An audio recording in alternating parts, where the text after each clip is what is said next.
Professor Nitin Balerao, SM officer defence academy, Chhatrapati Sambhajinagar मध्ये आपलं सर्वांचं सहर्ष स्वागत करत आहे।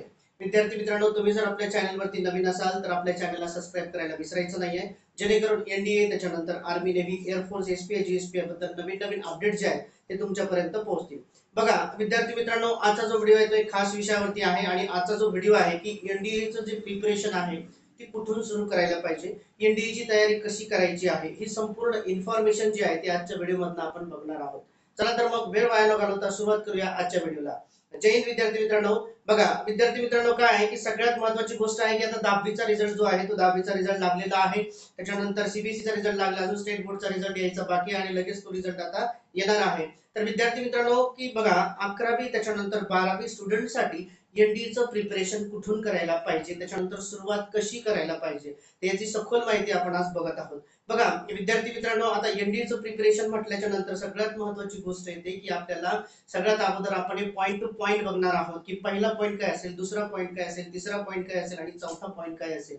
तर प्रिपरेशन म्हणजे याची तयारी कुठनं करायला पाहिजे, नेमकं 11वी पासून करायला पाहिजे की 12वी पासून करायला पाहिजे। तर विद्यार्थी मित्रांनो, एनडीएची तयारी जी आहे, कारण ती तुम्हाला तयारी 11वी पासून सुरू करावी लागते। तर आता आपण बघूया पहिला पॉइंट याच्यामध्ये काय आहे की जर एनडीएचं प्रिपरेशन करायचं असेल तर पहिला मुद्दा आहे विद्यार्थी मित्रांनो की सगळ्यात अगोदर आपल्याला एनडीएचा जो सिलेबस आहे तो सिलेबस समजून घ्यायचा आहे की नेमकं आपल्याला एनडीएच्या सिलेबस मध्ये काय काय दिलेलं आहे, कुठले कुठले चॅप्टर्स आहेत, त्याच्यानंतर मॅथ मध्ये काय चॅप्टर्स दिलेले आहेत, त्याच्यानंतर गॅट मध्ये काय काय चॅप्टर्स आहेत। तर सगळ्यात महत्त्वाची गोष्ट आहे की आपल्याला प्रॉपर सिलेबस समजून घेणं अतिशय महत्त्वाचं आहे। मग नेमकं आपलं 11वीचे चॅप्टर कुठले विचारले जातात, 11वीचे कुठले चॅप्टर्स असतात, त्याच्यानंतर 12वीचे कुठले चॅप्टर्स असतात, त्याच्यानंतर कुठल्या चॅप्टरला किती वेटेज आहे, म्हणजेच काय विद्यार्थी मित्रांनो, सगळ्यात अगोदर तुम्हाला एक्झामचा जो सिलेबस आहे, एनडीए साठी लागणारा जो सिलेबस आहे तो प्रॉपर सिलेबस तुम्हाला समजून घ्यायचा आहे। त्याच्यानंतर दुसरा मुद्दा आहे विद्यार्थी मित्रांनो की तुमचा पेपर पॅटर्न तुम्हाला समजून घ्यायचा आहे की एनडीएचा जो पेपर पॅटर्न आहे की नेमकं किती मार्काची परीक्षा आहे,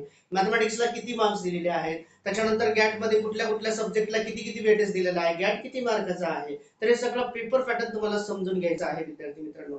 त्याच्यानंतर तिसरा मुद्दा आहे तो बघा, जर तुम्हाला एनडीए मध्ये सक्सेस व्हायचं असेल तर सगळ्यात महत्त्वाची गोष्ट विद्यार्थी मित्रांनो तुमचं डेली रुटीन असणं खूप महत्त्वाची गोष्ट आहे। जोपर्यंत तुम्ही डेली रुटीन फिक्स करणार नाही तोपर्यंत तुम्हाला एनडीएचं सक्सेस मिळणारच नाही। कारण याच्यामुळे आहे विद्यार्थी मित्रांनो की आपल्याला बघा नेक्स्ट मुद्दा मी आता एक्सप्लेन करणारच आहे, त्याचं नाव आहे प्लॅनिंग।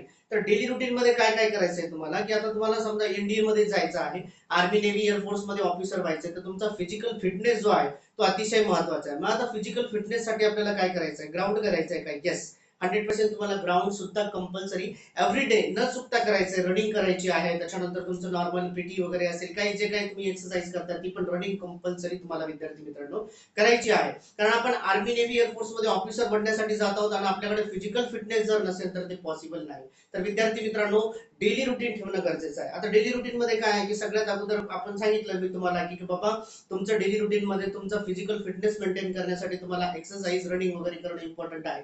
त्याच्यानंतर विद्यार्थी मित्रांनो डेली एव्हरी डे शेड्यूल लावून तुम्हाला 4 ते 5 तास अभ्यास एनडीएचा हा करावाच लागणार आहे। बघा आता तुम्हाला एनडीएचा सिलेबस प्रॉपर तुम्ही समजून घेतलेला आहे, त्याच्यानंतर परीक्षेचा पॅटर्न समजून घेतलेला आहे, त्याच्यानंतर तुम्हाला एव्हरी डे कंपल्सरी 4 ते 5 तास याचा अभ्यास करायचा आहे। आता त्याच्यानंतर काय विद्यार्थी मित्रांनो, नेक्स्ट मुद्दा आहे की तो प्रॉपर आहे प्लॅनिंग।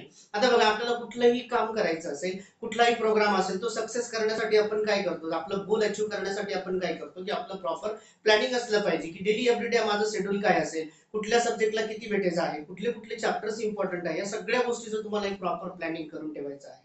तर विद्यार्थी मित्रांनो बघा एनडीएची तयारी कुठून करायची, एनडीएचं प्रिपरेशन कसं करायचं, तर एनडीएचं प्रिपरेशन हे तुम्हाला 11व्या वर्गापासून स्टार्ट करायचं आहे आणि जे विद्यार्थी 12वी मध्ये आहे तर तुम्हाला आतापासूनच एनडीएचं प्रिपरेशन करायचं असेल। जर तुमचं आर्मी, नेव्ही, एअरफोर्स मध्ये ऑफिसर बनण्याचं टार्गेट असेल तर तुम्हाला आजपासून याचं प्रिपरेशन करणं खूप गरजेचं आहे। तर विद्यार्थी मित्रांनो अजून तुम्हाला काही आर्मी, नेव्ही, एअरफोर्स बद्दल इन्फॉर्मेशन पाहिजे असेल, त्याच्यानंतर एनडीएचे काही डाऊट्स असतील, एज बद्दल असेल, काही प्रॉब्लेम असतील क्रिएट होत असतील तुम्हाला की सर मला एनडीए मध्ये जायचंय परंतु माझं एज असं आहे, हे आहे, तर विद्यार्थी मित्रांनो खाली इन्स्टिट्यूटचे स्क्रीनवरती नंबर्स आहेत त्याच्यावरती तुम्ही मला फोन करू शकता। त्याच्यानंतर एनडीएचं फाउंडेशनच्या बॅचेस ऑनलाईन त्याच्यानंतर ऑफलाईन बॅचेस सुद्धा आपल्या इन्स्टिट्यूट मधनं महाराष्ट्रभर चालत आहेत। जर तुम्ही ऑफलाईन साठी इंटरेस्टेड असाल तरी मला कॉल करू शकता, ऑनलाईन साठी सुद्धा इंटरेस्टेड असाल तरी कॉल करू शकता। आणि विद्यार्थी मित्रांनो तुम्हाला अजून जर फ्री गाईडलाईन हवा असेल ती सुद्धा मी तुम्हाला करणार आहे। फक्त तुम्ही मला कमेंट मध्ये एनडीए लिहायचं आहे, मी तुम्हाला प्रॉपर पर्सनल गाईडलाईन करणार आहे। विद्यार्थी मित्रांनो बघा परत आपण भेटूया एक नवीन व्हिडिओ मध्ये नवीन अपडेट सोबत, तोपर्यंत थँक्यू सो मच।